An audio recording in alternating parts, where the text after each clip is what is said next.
नमस्कार साथियों, जय हिंद। कैसे हैं आप सभी का स्वागत है आपके अपने परिवार पटेल एजुकेशन हब पर। दोस्तों, आज की क्लास आपकी काफ़ी महत्वपूर्ण क्लास रहने वाली है। इसमें आप सभी लोग देखने वाले हैं नाटक और एकांकी विधा से संबंधित 30 अति महत्वपूर्ण प्रश्नों को। ये क्लास नंबर 2 आपकी होने वाली है। इससे पहले एक क्लास हो चुकी है जिसमें हमने 30 अति महत्वपूर्ण प्रश्नों को डिस्कस किया था। तो आज की क्लास में भी हम लोग 30 प्रश्नों को कवर करने वाले हैं। चलिए क्लास की शुरुआत हम लोग करते हैं दोस्तों। पहला प्रश्न है दोस्तों, कौन सी कृति मोहन राकेश की नहीं है? बताइएगा कौन सी कृति दोस्तों मोहन राकेश की नहीं है। ऑप्शन है आषाढ़ का एक दिन, या फिर कन्यादान, लहरों के राजहंस, ऑप्शन नंबर डी आधे अधूरे। सही उत्तर क्या हो जाएगा बताइए दोस्तों। प्रश्न का बिल्कुल सही उत्तर हो जाएगा ऑप्शन नंबर बी कन्यादान। बाकी आपके जितने भी ऑप्शन है ये मोहन राकेश के ही तीनों नाटक हैं। कन्यादान एक कविता है। क्या है? कविता है। एक कन्यादान आपको उपन्यास भी देखने को मिलेगा। क्या मिलेगा? उपन्यास। ठीक है। अगर कविता की बात की जाएगी दोस्तों, तब इसके जो रचयिता रहेंगे, रचनाकार, ठीक है, ऋतुराज। ऋतुराज। अगर उपन्यास की बात की जाएगी तो हरिमोहन झा। हरिमोहन झा। अब चाहे दोस्तों इस प्रश्न में कविता की बात की गई हो या फिर उपन्यास की बात की गई हो, इसके जो लेखक हैं मोहन राकेश नहीं रहने वाले हैं। ठीक है। प्रश्न का इसलिए बिल्कुल सही उत्तर हो जाएगा ऑप्शन नंबर बी। अगला प्रश्न देख लीजिएगा। अगला प्रश्न है दोस्तों, निम्नलिखित में से किस नाटक का संबंध कालिदास के जीवन प्रसंग से है? बताइएगा कौन सा नाटक है जिसका संबंध कालिदास के जीवन प्रसंग से है। ऑप्शन है दोस्तों लहरों के राजहंस, एक कंठ विस्फाई, आषाढ़ का एक दिन, या फिर देशांतर।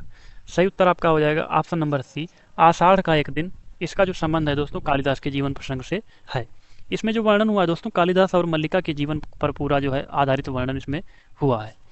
अगला प्रश्न देख लीजिएगा। अगला प्रश्न है, आधे अधूरे नाटक के प्रमुख स्त्री पात्र का नाम बताइएगा। आधे अधूरे एक नाटक है दोस्तों, इसमें प्रमुख स्त्री पात्र का नाम पूछा गया है। मालती है, जया, या फिर Savitri. Option number D Alka. सही उत्तर आपका हो जाएगा ऑप्शन नंबर सी सावित्री। क्या नाम है? सावित्री। अगर प्रमुख पुरुष पात्र पूछ लिया जाए दोस्तों, प्रमुख पुरुष पात्र, तब आप उत्तर क्या लगाएंगे दोस्तों? महेंद्र नाथ। महेंद्र नाथ। ये इनके क्या थे? पति थे। ठीक है, सावित्री के पति थे और इस नाटक के प्रमुख पुरुष पात्र जो है माने जाते हैं। चलिए, नाटक की अगर रचना की बात करें दोस्तों, तो रचना इसकी हुई थी 1969 ईस्वी में। कब हुई थी? 1969 ईस्वी में इसकी रचना हुई थी। मोहन राकेश का ये नाटक है। किसका है? मोहन राकेश। अगला जो प्रश्न है दोस्तों, किस कृति को संगीत नाटक अकादमी का प्रथम पुरस्कार वर्ष 1959 ईस्वी में प्राप्त हुआ? काफी महत्वपूर्ण प्रश्न है, बताइएगा सही उत्तर क्या हो जाएगा दोस्तों। आषाढ़ का एक दिन, या फिर लहरों के राजहंस, आधे अधूरे, या फिर इनमें से कोई नहीं। सही उत्तर क्या हो जाएगा? ऑप्शन नंबर ए आप लोग देख रहे हैं, आषाढ़ का एक दिन। ये एक दोस्तों नाटक है। इस कृति पर इनको संगीत नाटक अकादमी का प्रथम पुरस्कार 1959 ईस्वी में मिला था। ठीक है। इसकी रचना किसने की थी? तो मोहन राकेश ने इसकी रचना की थी। अगर रचनाकार का नाम पूछा जाए तो मोहन राकेश। कब रचना की थी दोस्तों? तो 1958 ईस्वी में इसकी रचना की थी। इसी नाटक पर जो है वर्ष का जो सर्वश्रेष्ठ नाटक माना जाता है, उस पर दोस्तों संगीत नाटक अकादमी का प्रथम पुरस्कार इनको मिला था। अगला प्रश्न देखिएगा। जयशंकर प्रसाद का सर्वप्रथम नाटक है, बताइएगा जयशंकर प्रसाद का दोस्तों सबसे पहला नाटक कौन सा है? सज्जन, कामना, या फिर राजश्री, बैसाख। सही उत्तर क्या हो जाएगा प्रश्न नंबर 5 का? बताइए दोस्तों। इसका बिल्कुल सही उत्तर हो जाएगा ऑप्शन नंबर ए सज्जन।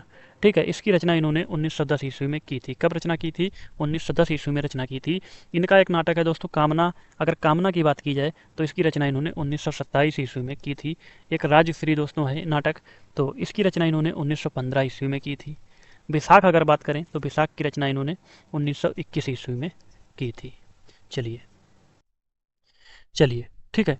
सज्जन दोस्तों इनका पहला नाटक माना जाता है। इस नाटक में किसका वर्णन किया गया है? तो महाभारत के कथानक का वर्णन। किसका? महाभारत के कथानक का वर्णन। कथानक, ठीक है, इस चीज़ का इसमें वर्णन किया गया है। तो पूछ लिया जाएगा जयशंकर प्रसाद का सर्वप्रथम नाटक, तो सज्जन माना जाएगा। इसकी रचना अगर पूछी जाए कब की थी, तो 1910 ईस्वी में इसकी रचना की थी। काफ़ी महत्वपूर्ण प्रश्न आपके हैं दोस्तों। इस प्रश्न दोस्तों स्वदेश दीपक की रचना है। बताइएगा स्वदेश दीपक की कौन सी इसमें से रचना है? आधे अधूरे, या फिर कबीरा खड़ा बाजार में, कोर्ट मार्शल, या फिर बकरी। सही उत्तर क्या हो जाएगा? ऑप्शन नंबर सी इसका कोर्ट मार्शल बिल्कुल सही उत्तर हो जाएगा। ठीक है। वर्ष 1991 की इनकी रचना है। कब की है? तो 1991 की रचना है। अगर बात करें आधे अधूरे, तो दोस्तों मोहन राकेश का ये नाटक है। किसका है? मोहन राकेश। इसी तरह से अगर कबीरा खड़ा बाजार में, तो ये भीष्म साहनी की जो है रचना है। किसकी है? भीष्म साहनी। आखिरी आपकी रचना बकरी, ये दोस्तों सर्वेश्वर दयाल सक्सेना की है। किसकी है? सर्वेश्वर दयाल सक्सेना। प्रश्न दोस्तों, हिंदी साहित्य में नाटकों का जन्मदाता किसे माना जाता है? काफी महत्वपूर्ण प्रश्न है। बताइएगा दोस्तों नाटकों का जन्मदाता किसे माना जाता है? जयशंकर प्रसाद को, या फिर Munshi Premchand, option number C Bharatendu Harishchandra या फिर महादेवी वर्मा। सही उत्तर क्या हो जाएगा दोस्तों बताइए। Option number C Bharatendu Harishchandra इसका बिल्कुल सही उत्तर हो जाएगा। हिंदी साहित्य में जो नाटकों के जन्मदाता माने जाते हैं भारतेंदु हरिश्चंद्र को माना जाता है। दोस्तों आधुनिक हिंदी साहित्य के पितामह भी इनको कहा गया है। अगर पूछ लिया जाए आधुनिक हिंदी साहित्य के पितामह कौन है, तब भी आपका सही उत्तर रहेगा भारतेंदु हरिश्चंद्र। चलिए, इन्होंने दोस्तों खड़ी बोली में जो है नाटक लिखना प्रारंभ किया था। तो पूछ लिया जाए अगर खड़ी बोली में नाटक लिखना किसने प्रारंभ किया था, तब भी रहेगा भारतेंदु हरिश्चंद्र ने। अगला प्रश्न देखिएगा।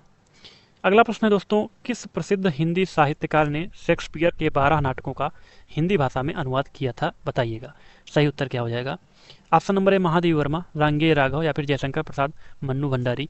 सही उत्तर आपको बताना है क्या हो जाएगा। दोस्तों बिल्कुल सही उत्तर आपका हो जाएगा रांगे राघव। ठीक है, ऑप्शन नंबर बी इसका बिल्कुल सही उत्तर हो जाएगा। इसी वजह से इनको हिंदी का शेक्सपियर भी कहा जाता है। इनको जो है क्या कहा जाता है, हिंदी का शेक्सपियर। ठीक है, अगर पूछ लिया जाए तब रांगे राघव को कहा जाता है। क्यों कहा जाता है, क्योंकि इन्होंने जो है 12 नाटकों का हिंदी में अनुवाद किया था, हिंदी भाषा में जो है अनुवाद किया था। प्रश्न दोस्तों, सावित्री अपने लिए कैसा आदमी चाहती है। ठीक है, बताइएगा सावित्री अपने लिए दोस्तों कैसा आदमी चाहती है।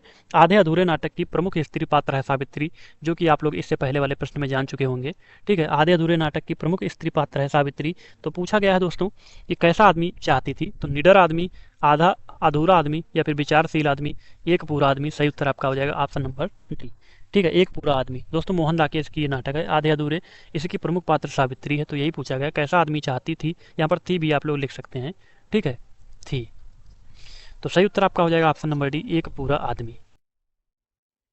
अगला प्रश्न है दोस्तों, हिंदी में समस्या नाटकों के प्रवर्तन का श्रेय किसको दिया जाता है, बताइएगा। लक्ष्मी नारायण मिश्र या फिर लक्ष्मी नारायण लाल, भुवनेश्वर प्रसाद को या फिर मोहन राकेश। सही उत्तर आपका हो जाएगा option number A, Lakshmi Narayan Mishra को जो है समस्या नाटकों के प्रवर्तन का श्रेय दिया जाता है। अगला प्रश्न देख लीजिएगा दोस्तों। अगला प्रश्न है प्रश्न नंबर 11, स्वर्ग की झलक। ठीक है, स्वर्ग की झलक एक एकांकी है, इसके रचनाकार कौन है। बहुत ही महत्वपूर्ण जो है प्रसिद्ध एकांकी है। राम कुमार वर्मा या फिर उपेंद्र नाथ आस्क, भुवनेश्वर, लक्ष्मी नारायण लाल। सही उत्तर बताइएगा प्रश्न नंबर 11 का। दोस्तों स्वर्ग की एक झलक ये एक एकांकी है। अगर इसके लेखक का हम लोग बात करें तो उपेंद्र नाथ आस्क हो जाएगा। ऑप्शन नंबर 20 का बिल्कुल सही उत्तर हो जाएगा। चलिए अगला प्रश्न देख लीजिएगा दोस्तों, इनकी अन्य एकांकी की अगर बात करें तो लक्ष्मी का स्वागत, पापी, चरवाहे, जोंक, अंधी गली, ये सभी इनकी प्रमुख एकांकी दो है मानी जाती है। अगला प्रश्न है दोस्तों, स्वर्ग की एक झलक एकांकी के रचनाकार कौन है। ये प्रश्न 2 बार रिपीट हो गया। चलिए अगला प्रश्न देख लीजिएगा इसके आगे का। प्रश्न है दोस्तों, प्रसाद जी के नाटकों में स्कंदगुप्त को श्रेष्ठ किसने कहा है, बताइएगा। प्रसाद जी के जो नाटक हैं दोस्तों उसमें स्कंदगुप्त को श्रेष्ठ किसने कहा है। मिश्र बंधु ने, राम कुमार वर्मा ने, रामचंद्र शुक्ल ने या फिर राहुल सांकृत्यायन। सही उत्तर क्या हो जाएगा प्रश्न नंबर 13 का, बताइए। दोस्तों स्कंदगुप्त जो है वो 1928 का एक इनका नाटक है। 1928 का। इसकी रचना कब हुई थी अगर पूछा जाए तो 1928 में इसकी रचना की थी। तो दोस्तों इसमें जो है स्कंदगुप्त को श्रेष्ठ किसने कहा है, तो रामचंद्र शुक्ल आपका बिल्कुल सही उत्तर हो जाएगा ऑप्शन नंबर सी। अगला प्रश्न है दोस्तों, धर्मवीर भारती के अंधा युग से संबंधित कौन सा कथन गलत है, बताइएगा कौन सा कथन गलत है दोस्तों।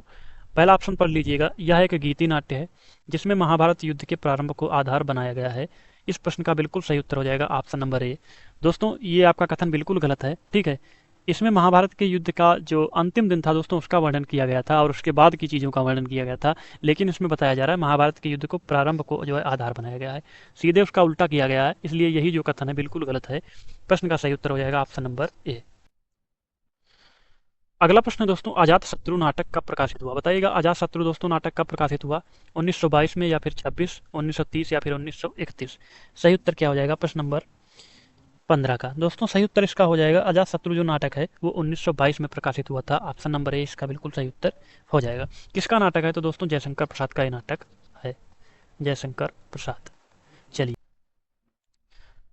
अगला प्रश्न है दोस्तों, भोर का तारा एकांकी की पात्र छाया के अनुसार प्रत्येक पुरुष के लिए स्त्री इनमें से क्या है, बताइएगा। स्त्री इनमें से क्या है दोस्तों प्रत्येक पुरुष के लिए, तो भोर का तारा एक एकांकी है दोस्तों। इसकी जो पात्र है छाया, उनके अनुसार प्रत्येक पुरुष के लिए स्त्री क्या है, कल्पना है या फिर कविता है, श्रृंगार मूर्ति या फिर देवी। सही उत्तर आपका हो जाएगा ऑप्शन नंबर बी, क्या है, कविता है। दोस्तों भोर का तारा एकांकी है, ये काफी प्रसिद्ध एकांकी है और किसकी एकांकी है, तो जगदीश चंद्र माथुर। पूछा जाए किसकी है, तो जगदीश चंद्र माथुर। चलिए अगला प्रश्न देखिएगा। अगला प्रश्न दोस्तों, आठवां सर्ग किस विधा की पुस्तक है? बताइएगा आठवां सर्ग किस विधा की पुस्तक है? तो ये नाटक सर्ग की विधा है दोस्तों, आठवां सर्ग। ठीक है, नाटक सर्ग की विधा है और सुरेंद्र वर्मा का है। किसका है? सुरेंद्र वर्मा। अगला प्रश्न दोस्तों, इनमें से किसने सर्वाधिक ऐतिहासिक नाटक लिखे हैं? बताइएगा इनमें से किसने दोस्तों सर्वाधिक ऐतिहासिक नाटक लिखे हैं? ऑप्शन है मोहन राकेश ने, या फिर जयशंकर प्रसाद, लक्ष्मी नारायण लाल ने, या फिर सुरेंद्र वर्मा। सही उत्तर आपका हो जाएगा ऑप्शन नंबर बी, किसने? जयशंकर प्रसाद ने सर्वाधिक ऐतिहासिक नाटक लिखे हैं। इनके दोस्तों प्रसिद्ध जो ऐतिहासिक नाटक हैं उनमें से जन्मेजय का नागयज्ञ, स्कंदगुप्त, सज्जन कल्याणी, ये सभी इनके जो प्रसिद्ध ऐतिहासिक नाटक माने जाते हैं। जरूर नोट कर लीजिएगा कहीं पर। अगला प्रश्न है दोस्तों, भारत दुर्दशा को निम्नलिखित में से क्या माना जाता है? बताइएगा। नाटिका, नाट्य रासक, या फिर प्रहसन, गीति रूपक, क्या माना जाता है? बताइएगा। प्रश्न नंबर 19 का सही उत्तर क्या हो जाएगा? दोस्तों भारत दुर्दशा जो है इसकी रचना कब हुई थी? 1880 में। कब रचना हुई थी? तो 1880 में इसकी रचना हुई थी। किसने की थी? तो भारतेंदु हरिश्चंद्र ने की थी। भारतेंदु हरिश्चंद्र। ठीक है, क्या माना जाता है पूछा गया है, तो दोस्तों नाट्य रासक माना गया। क्या माना गया? तो नाट्य रासक, याद कर लीजिएगा। जो भारत दुर्दशा नाटक है ये किसके अंतर्गत आता है? तो नाट्य रासक के अंतर्गत आता है। रचना हुई थी 1880 ईस्वी में। किसने रचना की? तो भारतेंदु हरिश्चंद्र ने। प्रश्न दोस्तों, सौभाग्य और दुर्भाग्य मनुष्य की दुर्बलता के नाम है, ये कथन किसका है? बताइएगा दोस्तों ये कथन किसका है? सौभाग्य और दुर्भाग्य मनुष्य की दुर्बलता के नाम है। ध्रुव स्वामिनी, या फिर कोमा, सकराज, या फिर चंद्रगुप्त। सही उत्तर क्या हो जाएगा दोस्तों? बताइएगा। तो ध्रुव स्वामिनी एक नाटक है दोस्तों, इसकी रचना हुई थी 1933 ईस्वी में। कब रचना हुई थी? 1933 ईस्वी में इसकी रचना हुई थी। किसका नाटक है? तो जयशंकर प्रसाद। जयशंकर प्रसाद। इसके दोस्तों एक प्रमुख पात्र माने जाते हैं जिनका नाम है सकराज। क्या नाम है? सकराज दोस्तों इसका नाम है। तो इन्हीं का ये कथन है, इसलिए इस प्रश्न का बिल्कुल सही उत्तर हो जाएगा ऑप्शन नंबर सी। अगला प्रश्न दोस्तों, भारत दुर्दशा के आखिरी अंक में भारत भाग्य क्या करता है? बताइएगा क्या करता है दोस्तों? भारत को जगाता है, या फिर भारत के हतभाग्य पर क्रोधित होता है, घायल भारत को छोड़कर चला जाता है, भारत के सीने में कटार से आघात करता है। सही उत्तर हो जाएगा आपका ऑप्शन नंबर ए। नोट कर लीजिएगा, भारत को जगाता है। क्या करता है? भारत दुर्दशा का जो दोस्तों आखिरी अंक है उसमें भारत भाग्य जो है भारत को जगाता है। अगला प्रश्न है दोस्तों, निम्नलिखित नाटकों में से कौन सा नाटक भारतेंदु जी द्वारा लिखित नहीं है? बताइएगा इस प्रश्न का सही उत्तर क्या हो जाएगा? नील देवी, अंधेर नगरी, भारत सौभाग्य, या फिर भारत दुर्दशा। सही उत्तर आपका हो जाएगा भारत सौभाग्य। ये किसका है दोस्तों? बद्रीनाथ चौधरी का है। बद्रीनाथ चौधरी, इनका ये नाटक है, जबकि जो है ये भारतेंदु जी का नाटक नहीं है। इसकी रचना दोस्तों बद्रीनाथ चौधरी ने 1988 ईस्वी में की थी। कब की थी? तो 1988 ईस्वी में इसकी रचना की थी। ऑप्शन नंबर सी इसका बिल्कुल सही उत्तर हो जाएगा। अगला प्रश्न देखिएगा, नाटक में अभिनय कितने प्रकार का होता है? बताइएगा नाटक में दोस्तों अभिनय कितने प्रकार का होता है, आपको बताना है। 3 प्रकार का होता है, या फिर 4, या फिर 2 प्रकार का, या फिर 8 प्रकार का। सही उत्तर आपका हो जाएगा ऑप्शन नंबर सी। कितने प्रकार का होता है दोस्तों? तो 4 प्रकार का होता है। कौन कौन से अभिनय? आंगिक होता है एक, आंगिक अभिनय, आंगिक नोट करते हुए चलेंगे आप लोग। दूसरा आपका होता है दोस्तों वाचिक अभिनय। तीसरा आपका होता है दोस्तों आहार्य। चौथा आपका होता है सात्विक। सात्विक, ये 4 आपके अभिनय जो है होते हैं। किस में होते हैं? तो नाटक में। तो पूछा गया कितने प्रकार के, तो 4 प्रकार के दोस्तों। सॉरी, ऑप्शन नंबर इसका जो है सी बिल्कुल सही उत्तर हो जाएगा। कौन सा? Option number C. चलिए अगला प्रश्न देख लीजिएगा, मध्य वर्ग की पारिवारिक समस्या को दर्शाने वाला नाटक है। बताइएगा दोस्तों मध्य वर्ग की पारिवारिक जो समस्या है उसको कौन सा नाटक दर्शाता है? जन्मेजय का नागयज्ञ, ये तो गलत हो जाएगा। अंधा युग, या फिर आधे अधूरे, या फिर तमस। सही उत्तर क्या हो जाएगा? प्रश्न नंबर 24 का। बताइएगा दोस्तों आधे अधूरे जो नाटक है इसमें मध्य वर्ग की जो पारिवारिक समस्या है उसको दर्शाया गया है। अगला प्रश्न दोस्तों, हिंदी का प्रथम दुखांत नाटक कौन सा है? बताइएगा हिंदी का प्रथम दुखांत नाटक कौन सा है? अंधेर नगरी, या फिर भारत दुर्दशा, या फिर रणधीर प्रेम मोहिनी, कलिकोतुक। कौन सा उत्तर सही हो जाएगा? दोस्तों याद कर लीजिएगा, अगर पूछा जाए हिंदी का प्रथम दुखांत नाटक, तब आपका उत्तर आएगा ऑप्शन नंबर सी, रणधीर प्रेम मोहिनी। अगला प्रश्न है दोस्तों, नाटक में कितने रसों का परिपाक माना जाता है? बताइएगा कितने रसों का परिपाक माना जाता है? 2, या फिर 7 रसों का, 10, या फिर 8। सही उत्तर आपका हो जाएगा ऑप्शन नंबर डी, कितने रसों का? तो 8 रसों का जो परिपाक माना जाता है। चलिए दोस्तों, भरत मुनि ने जो है नाट्य शास्त्र में भावों की संख्या कितनी मानी है? तो 49। अगर पूछ लिया जाए भरत मुनि ने नाट्य शास्त्र में भावों की संख्या कितनी मानी है, काफी बार प्रश्न पूछा गया है, तो सही उत्तर रहेगा 49। इसमें से 8 स्थायी भाव हैं। 8 स्थायी भाव, ये चीजें याद कर लीजिएगा। 8 स्थायी भाव हैं दोस्तों, 8 अनुभाव हैं, 8 अनुभाव। बाकी 43 आपके जो है संचारी भाव हैं। संचारी भाव। चलिए अगला प्रश्न देख लीजिएगा। अगला प्रश्न दोस्तों, अलका जयशंकर प्रसाद के किस नाटक की पात्र है? बताइएगा अलका जो है जयशंकर प्रसाद के किस नाटक की पात्र है? ध्रुव स्वामिनी या फिर विशाखा, स्कंदगुप्त या फिर चंद्रगुप्त? सही उत्तर क्या हो जाएगा प्रश्न नंबर 27 का? सही उत्तर आपका हो जाएगा चंद्रगुप्त। ठीक है, ऑप्शन नंबर डी इसका बिल्कुल सही उत्तर हो जाएगा। इसकी रचना जो है जयशंकर प्रसाद ने 1931 ईस्वी में की थी। कब की थी? तो 1931 ईस्वी में। अगला प्रश्न है दोस्तों, अंधेर नगरी नाटक का अंतिम दृश्य कौन सा है? बताइएगा अंतिम दृश्य कौन सा है दोस्तों? अरण्य है, बाजार, जंगल या फिर शमशान? सही उत्तर क्या हो जाएगा दोस्तों? ऑप्शन नंबर डी इसका बिल्कुल सही उत्तर हो जाएगा। अंधेर नगरी जो नाटक है ये भारतेंदु हरिश्चंद्र का नाटक है दोस्तों, और कुल दृश्य इसमें 6 है। ये काफी बार पूछा गया है, अंधेर नगरी में कुल कितने दृश्य हैं? तो 6 जो है कुल दृश्य माने जाते हैं। अंतिम दृश्य की बात करें तो ऑप्शन नंबर डी शमशान है। चलिए, नाटक का दोस्तों उद्देश्य की अगर थोड़ा सा चर्चा कर लें तो नाटक का उद्देश्य है अन्यायी शासन से देश की अनपढ़ अशिक्षित जनता को जो है जागरूक करना।